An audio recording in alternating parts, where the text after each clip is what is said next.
बानी एमक्यूएम अल्ताफ़ हुसैन के बुग़्ज़ कहें या मुखालफत कहें या अनाद कहें या कुछ भी कहें, अब वो काम जो एमक्यूएम पाकिस्तान ने करना था शायद वो ना कर सकी। लेकिन वो काम एमक्यूएम की जो मौजूदा एमक्यूएम पाकिस्तान है उसकी मुखालफत कहें या सेंट्रल में अपनी सियासी वाबस्तगी या एक अपना दबंग उसकी एंट्री कहें, अब वो पीपल्स पार्टी कर गई। और बैरिस्टर मुर्तज़ा वहाब जो मेयर कराची हैं, अब वो बहरहाल बाजी ले गए और लाल किला ग्राउंड जो एमक्यूएम का एक गढ़ होता था, एमक्यूएम की तंजीमी इजलास हों, एमक्यूएम का कोई प्रोग्राम हो, चाहे वो कोई जलसा हो, वहाँ पर एक बहुत बड़े हमेशा जलसे होते थे। और गूगल पे भी आप सर्च करेंगे तो लाल किला ग्राउंड का की जो वाबस्तगी या लाल किला ग्राउंड की जो यादें हैं वो एमक्यूएम से वाबस्ता हैं। जिसकी वजह ये है कि 90 जो है बानी एमक्यूएम अल्ताफ़ हुसैन की जो रहायशगाह है वो वहाँ पर थी और कुछ ही फासले में लाल किला ग्राउंड था, वहीं खुर्शीद मेमोरियल हॉल था, जहाँ उस एक बिल्डिंग थी और वहाँ पर इजलास होते थे, वहाँ पर मुख्तलिफ शोबाजात थे।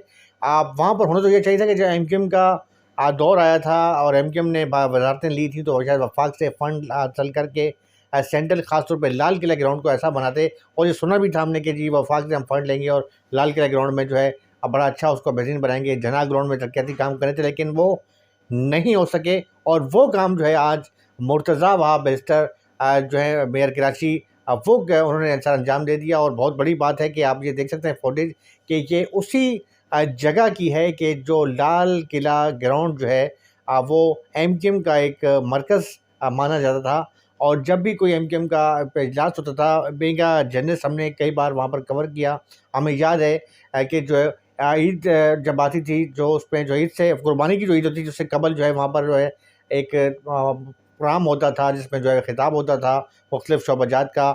मिलादुलनबी जब करीब जाता था रबीउल अव्वल का महीना, तो वहाँ पे इत्तेहादुल बैन मुस्लिमीन के हवाले से तमाम मुकातबी फ़िक्र को वहाँ बुलाया जाता था।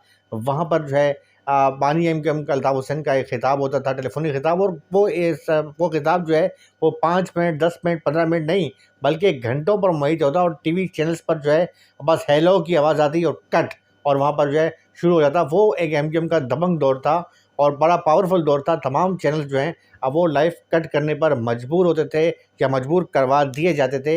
ये वो दौर था। बहरहाल 90 पे हम जाते थे, 90 पे पास जो है पीछे खुर्शीद मेमोरियल हॉल है। इसके अलावा जो है पीछे जो लाल किला ग्राउंड से मुंसलिक जो है एक इमारत थी, वहाँ पर मुख्तलिफ शोबाजात के जो हैं वो दफातर थे।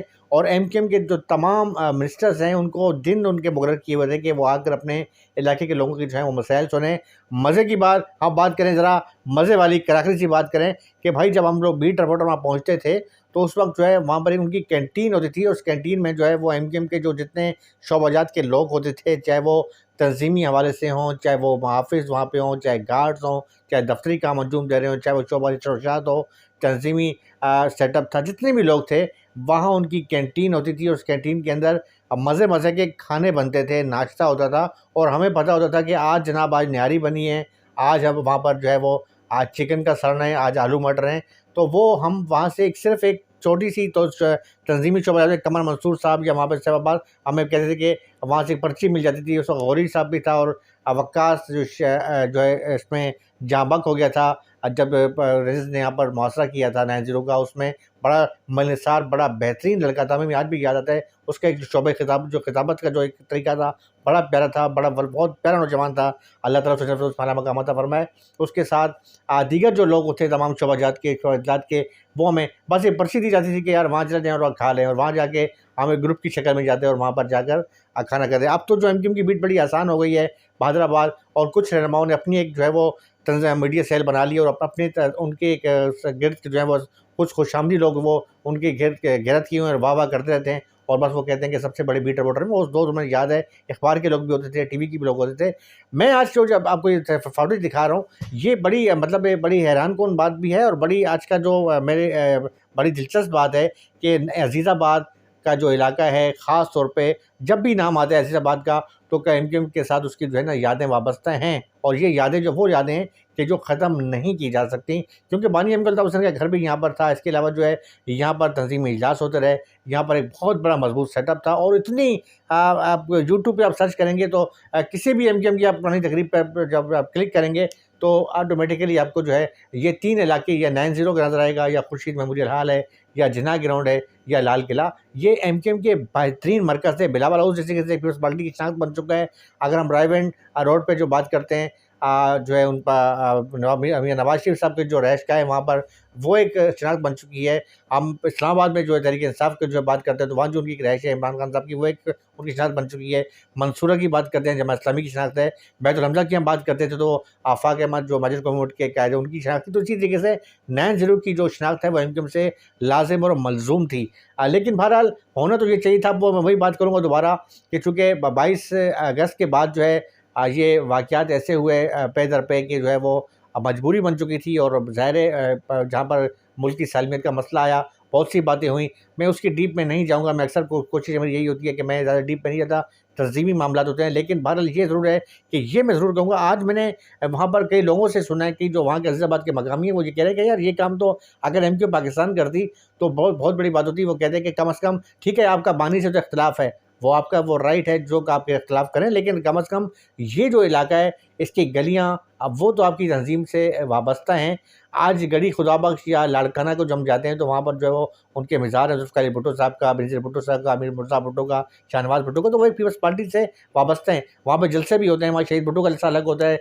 पीपल्स पार्टी की जो मौजूदा पार्लियामेंट्री पार्टी उसका अलग जलसा होता है। मुखालफतें हैं, बीच में शामियाना लगता है, एक तरफ उनको सबको आज़ादी है। तो कम से कम आपकी तंज़ीम की हम बात करते हैं तो एमकेएम की जो यादें हैं, या एमकेएम की जो पुरानी तंज़ीमी जो सेटअप है वो 9-0 से जुड़ा हुआ है, वो लाल किला ग्राउंड से जुड़ा हुआ है, वो खुर्शीद मेमोरियल हॉल से जुड़ा हुआ है, वो यही इसी आबादी में जना ग्राउंड से जुड़ा हुआ है। तो कम से कम लाल किला ग्राउंड में अगर एमकेएम के जो सरबराह डॉक्टर खालिद महमूद सिद्दीकी वहाँ पर इफ्तिताह कर रहे होते तो शायद जो बानी एमकेएम के फॉलोअर्स हैं वो ये कहते कि चलें यार, इन्होंने एक तंज़ीमी कायद से खिलाफ अपनी जगह पे, लेकिन उन्होंने बड़ी बेहतरीन तरीके से काम तो किया यहाँ पर, और पार्क बना रहे हैं और बेहतरीन कर रहे हैं।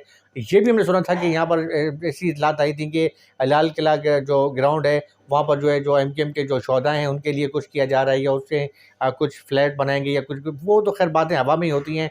और जो फ़ायदे रहने वाला होता है, हमेशा हर पार्टी में बरसाती मेंढक और जो है वो जो पैराशूटर होते हैं वो आ जाते हैं। उसकी भी मैं डीप में नहीं जाऊँगा। लेकिन बहरहाल आज का जो मुर्तज़ा वहाब बैरिस्टर ने जो आज वहाँ पर किया है, उनके साथ जो है अब्दुल रऊफ़ नागौरी साहब थे, जिनको सेंट्रल के हवाले से भी उनकी बड़ी शख्सियत है। और उससे रऊफ़ नागौरी साहब की अगर हम बात करते हैं तो उनके अपने ख़ानदान की बात करते हैं तो वो खुद भी उर्दू बोलने वाले हैं, मुर्तज़ा वहाब भी उर्दू बोलने वाले हैं। और रऊफ़ नागौरी साहब का जो पूरे बैक में जाऊँगा तो ख़ानदान में उनके जो भाई हैं वो आपको भी पता है, मैं भी जानता हूँ, लेकिन मैं डीप नहीं जाऊँगा, वो ज़ातियात पे बात हो जाएगी। लेकिन वो भी एमकेएम के हवाले से उनकी अहम उनकी वाबस्तें भी रही हैं। लेकिन बहरहाल रऊफ़ नागौरी साहब एक हार्ड वर्कर हैं।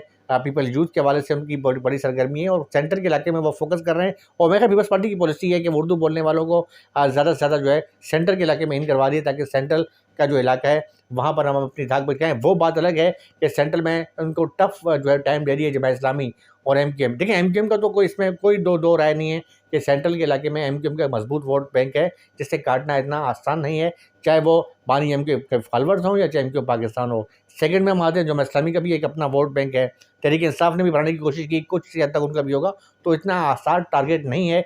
यही बात है कि पीपल्स पार्टी कुछ ऐसे काम कर रही है कि जो उनके गढ़ में अज़ीज़ाबाद में जाके वहाँ एक सियासी, ये सिर्फ जो है वो एक तरक्याती काम की नहीं था, बल्कि एक बहुत बड़ा सियासी शो था। और मेरे ख्याल में मैं क्रेडिट दूंगा बिलाशुबा मुर्तज़ा वहाब साहब को, वो क्रेडिट ले गए हैं अपना सिर्फ अपनी केएमसी के लिए, बल्कि सियासी हवाले से भी देखा जाए तो सियासी मुदब्बर लोग हैं, जो सियासी जिनकी तज़किया निगार हैं, वो इस बात की जो है वो मेरी तायद करेंगे मेरे व्लॉग की, कि सियासी हवाले से जो है उन्होंने अपनी पार्टी को बड़ा मजबूत किया है कि अज़ीज़ाबाद बानी एमकेएम के घर के करीब 9-0 के करीब, जो है खुर्शीद मेमोरियल हॉल के करीब, 9-0 के करीब, जिन्ना ग्राउंड के करीब, लाल किला ग्राउंड में उसे पार्क बना दिया गया है। एक तरफ पार्क बना के यह तासुर भी दिया गया है कि ये लाल किला ग्राउंड जो है वो जो तंजीमी इजलास होते थे या वो जो मुख्तलिफ तंजीमें होते वो अब नहीं, अब यहाँ पर पार्क होगा, यहाँ लोग बच्चों को लाएंगे, खेलेंगे कूलेंगे। तो ये सियासी हवाले से देखा जाए तो मेरे ख्याल में जो है आपा फौजिया वहाब मरहुमा का बेटा और हमारे सीनियर साफ़ी वहाब सिद्दीकी साहब के जो फर्जंद हैं मुर्तज़ा वहाब, वो ये बाजी ले गए हैं सियासी हवाले से भी और केएमसी की वजह से भी। लेकिन सोचने का मरल है एमक्यूएम के उन नेताओं के लिए कि जो इस वक्त उर्दू स्पीकिंग या महाजर हमारे भाइयों की जो है वो सियासत कर रहे हैं, मुख्तलिफ जो है वो इशूज़ पे काम भी करते हैं, बात भी करते हैं, मुतालबे करते हैं, कभी उनसे गार्ड ले ली जाते हैं, कभी दे दी जाते हैं, कभी कुछ मसाइल, लेकिन जो बुनियादी मसाइल हैं आज भी मैं बिलाशुबा कराची का जो उर्दू बोलने वाला नौजवान है, सिर्फ उर्दू बोलने की बात नहीं कर रहा हूँ, तमाम कराची की जिसका डोमिसाइल होल्डर जो है वो या फूड पांडा चला रहा है या फिर जो है वो बाइकियाँ चला रहा है और जो है अपनी ऑनलाइन जॉब कर रहा है, उस पर सरकारी नौकरियों के दरवाजे बंद हैं। और अगर ये वफाक की जो बात कर रहे हैं, वफाक जहाँ पर आ जाता है, हमारा एक सीनियर तज़किया निगार है और वो भी उर्दू स्पीकिंग के महाजन हैं, पाकिस्तान में से नहीं है, अमेरिका में है, फ़रहान भाई उनका नाम है और बड़े मुख्तलिफ चैनल्स में रहे, बड़े नामवर साफ़ी हैं। उन्होंने बड़ा अच्छा तज़किया किया है कि भाई एमक्यूएम के जो रहनुमा वफाक की अगर बात कर रहे हैं, तो अगर वफाक यहाँ पर कराची में के लेती है, अपने अंडर वर्क करती है, तो इससे फिर भी फ़ायदा उर्दू बोलने में नहीं होगा और फ़ायदा जो है पंजाब से जो है वो लोग आएँगे और वो यहाँ आकर नौकरियाँ करेंगे। लेकिन बहरहाल ये लंबी बहस हो जाएगी। आज की बाजी जो है बहरहाल मुर्ज़ा साहब आप ले गए और अब देखते हैं कि अगले मरहले में वो सेंटर के इलाके में किस अज़ला में जाकर अपनी जो है वो दोबारा डंका बजाते हैं। अपने भाई आफ्ताब हुसैन और फार्म साफ़ी और प्रोड्यूसर हाजी को इजाज़त दें। अल्लाह हाफ़िज़। पाकिस्तान ज़िंदाबाद।